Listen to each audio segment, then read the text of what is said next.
শিষ্যকে ভক্তি পথে নেয় না। গুরুর কাছ থেকে মন্ত্র নিলেই গুরু হওয়া যায় না। হ্যাঁ, যদি ভক্তি পথে না নিতে পারে তাহলে কোনোদিন সে গুরু হতে পারে না। এর আগে এই পাঠের আগে, তার আগে আমরা যেখানে পাঠ করেছিলাম, জায়গাটার নাম জানো কি? কুমার কি একটা নাম, বোয়ালিয়া। বোয়ালিয়া, ওখানে যখন আমরা পাঠ করতে গিয়েছি, দেখে কি সব মায়েরা বৃদ্ধ অবস্থা। জিজ্ঞেস করছি আপনাদের মধ্যে কে কে মালা জপ করেন? অনেক ভক্তর ভিতরে অল্প কটা 10-12 জনার হাত উঠেছে। তো দেখছি অনেকের চুল টুল পেকে গেছে, চোখে দেখতে পাচ্ছে না, চামড়া ঘুচকে গেছে, কেউ মালা জপ করছে না। আমরা যে বাসায় থাকি সে মাসিকে জিজ্ঞেস করলাম, মাসি আপনি জপ করেন? বলে না বাবা, আমি জপ করি না। বলি কেন? বলে আমার গুরু বলছে ও কাঠের মালায় জপ করে লাভ কি, মনের মালায় জপ করো। হ্যাঁ, আমি বলছি সর্বনাশ। বলে কাঠের মালায় জপ করে লাভ কি, মনের মালায় জপ করো। দেখুন, এ যদি গুরু বলে তার শিষ্য আর কি করবে? হ্যাঁ, শিষ্য আবার একটা গানও শুনিয়েছে সে আমাদের। হ্যাঁ, এরকম মিলিয়ে মিলিয়ে কাঠের মালায় জপ করে কি লাভ, মন মালায় জপ করো। তো এই যদি হয় গুরুর অবস্থা, যে শিষ্যকে বলে কাঠের মালায় জপ করে লাভ নেই, মনের মালায় জপ করো, একে তো জপ করতে চাই না। হ্যাঁ, আর যদি এমন বলে তাহলে তো যেন আরই কোনোদিনই যাইবে না।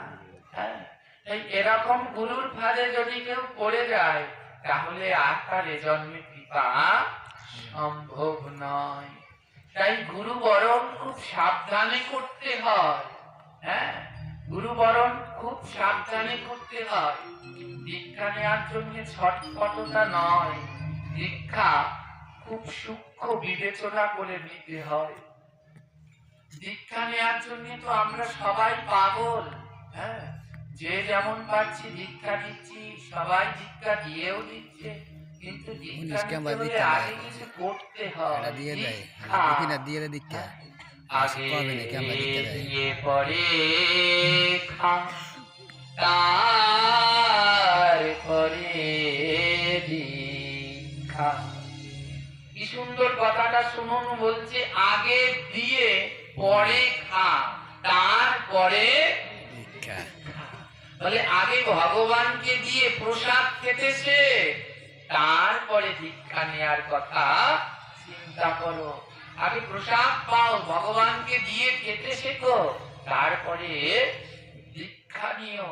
দীক্ষা নিলে পরে ভগবানকে পাওয়া যায় না। দীক্ষা নেয়ার আগে এই দেহকে উপযুক্ত করতে হয়। এই দেহটা একটা জমি, আর গুরুদেব এই জমিতে বীজ দেবে, বীজ মন্ত্র। যেই দিনকে এই দেহটা উপযুক্ত হবে, কি উপযুক্ত? এই দেহের ভিতরে অনেক আগাছা আছে, হ্যাঁ, অনেক জঙ্গল আছে। ওমা, ওই যে আপনাদের পাশে গ্রামে আছে, এই যে মাঠে ধান চাষ করে না, আগাছার ভিতরে যদি ধানের বীজ ফেলে দেয় হবে? তাতে গাছ হবে? যদি মাঠের ভিতরে আগাছা থাকে, চাষ করলো না, হাল দিল না, ও ধানের বীজ ফেলে দিলে গাছ হবে? জোরে বলবেন, হবে কি? হবে। আগাছার ভিতরে জমি চাষ না করেও যদি বীজ ফেলা, তাতে গাছ হবে, কিন্তু কোনোদিন ফল হবে।